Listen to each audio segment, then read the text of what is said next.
அஸ்ஸலாமு அலைக்கும் and hi everyone.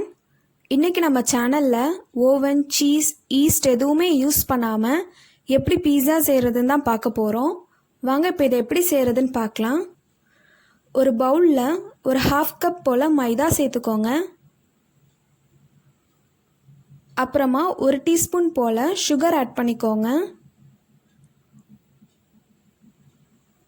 கொஞ்சமாக உப்பு சேர்த்துக்கோங்க. இது கூடவே ஒரு 1/2 டேபிள் ஸ்பூன் போல் baking powder, 1/4 teaspoon baking soda, 3 tablespoon தயிர் சேர்த்துக்கோங்க.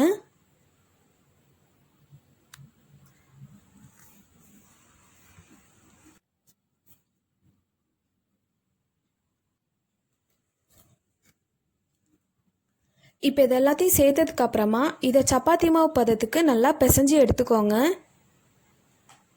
இந்த மாதிரி பிசைஞ்சதுக்கப்புறமா இதை 1 மணி நேரம் ரெஸ்ட்டில் விட்டுருங்க. இப்போ அடுத்து நாம் டொமேட்டோ சாஸ் ரெடி பண்ணிடலாம். அதுக்கு நான் இன்றைக்கி ஒரு மீடியம் சைஸ் வெங்காயம், ஒரு 4 பல் பூண்டு, 2 துண்டு இஞ்சி, 2 தக்காளி எடுத்துக்கிட்டேன். இது கூட ஒரு 1/2 கப் போல் தண்ணி சேர்த்துக்கோங்க. இதை சேர்த்ததுக்கப்புறமா இதை நல்லா குக் பண்ணி எடுத்துக்கோங்க. இப்போ இது நல்லா குக் ஆகிடுச்சு. இது குக் ஆனதும் இதை ஆற வச்சு நல்லா பேஸ்ட்டாக நான் அரைச்சி எடுத்துக்கிட்டேன். ஒரு பேனில் ஒரு 3 டேபிள் ஸ்பூன் போல் எண்ணெய் சேர்த்துக்கோங்க. எண்ணெய் சூடானதும் நாம் அரைச்சி எடுத்துக்கிட்ட இந்த பேஸ்ட்லேருந்து ஒரு 3 டேபிள் ஸ்பூன் போல் சேர்த்துக்கோங்க. சேர்த்ததுக்கப்புறமா நல்லா மிக்ஸ் பண்ணி விட்டுக்கோங்க. நல்லா மிக்ஸ் பண்ணதும் 1 டேபிள் ஸ்பூன் போல் சில்லி பவுடர் ஆட் பண்ணிக்கோங்க. அப்புறமா தேவையான அளவு உப்பு சேர்த்துக்கோங்க. கூடவே ஒரு 1/2 டீஸ்பூன் போல் ஆரிகானோ சேர்த்துக்கோங்க. இது இல்லாட்டி கூட நீங்கள் இதை ஸ்கிப் பண்ணிடலாம்.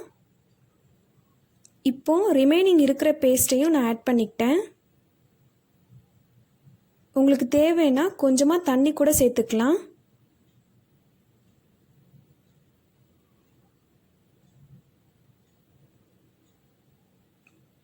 அப்புறமா 1 டீஸ்பூன் போல் சுகர் ஆட் பண்ணிக்கோங்க.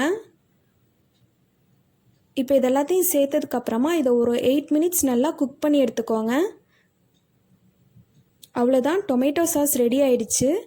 இப்போ அடுத்து நாம் ஒயிட் சாஸ் ரெடி பண்ணிடலாம். அதுக்கு ஒரு பேனில் 2 டேபிள் ஸ்பூன் போல் பட்டர் எடுத்துக்கோங்க.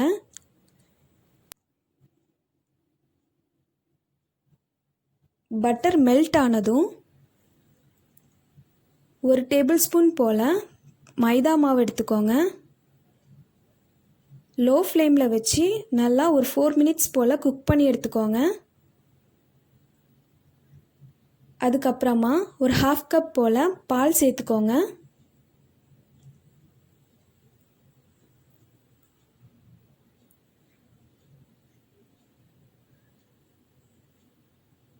பார்த்தீங்கன்னா இது நல்லா திக்காயிடுச்சு. இதில் நாம் சாஸ்க்கு தேவையான அளவு உப்பு சேர்த்து நல்லா மிக்ஸ் பண்ணி எடுத்துடலாம். அவ்வளோதான், நம்ம ஒயிட் சாஸும் ரெடி ஆயிடுச்சு. இப்போ நாம் ரெடி பண்ணி வச்சுக்கிட்ட இந்த மாவை ஒரு 5 மினிட்ஸ் நல்லா நீட் பண்ணி எடுத்துக்கோங்க.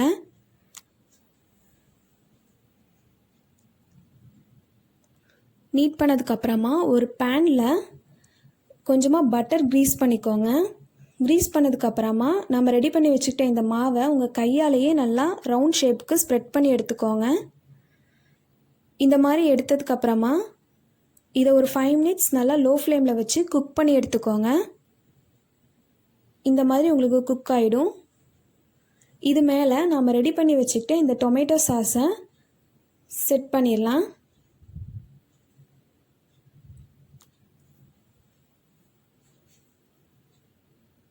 டொமேட்டோ சாஸை சேர்த்ததுக்கப்புறமா அடுத்து நாம் ஒயிட் சாஸை சேர்த்துடலாம்.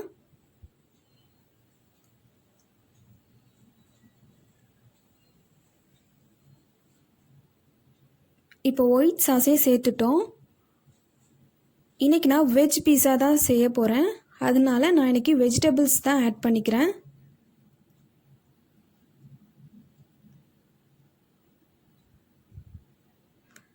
இப்போ நம்ம வெஜிடபிள்ஸையும் ஆட் பண்ணிட்டோம்.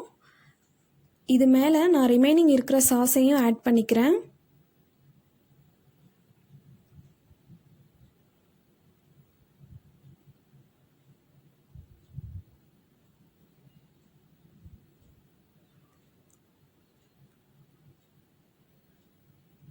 இப்போ எல்லாத்தையும் சேர்த்ததுக்கப்புறமா இதை நீங்கள் லோ ஃப்ளேமில் வச்சு ஒரு 5 மினிட்ஸ் குக் பண்ணி எடுத்துருங்க.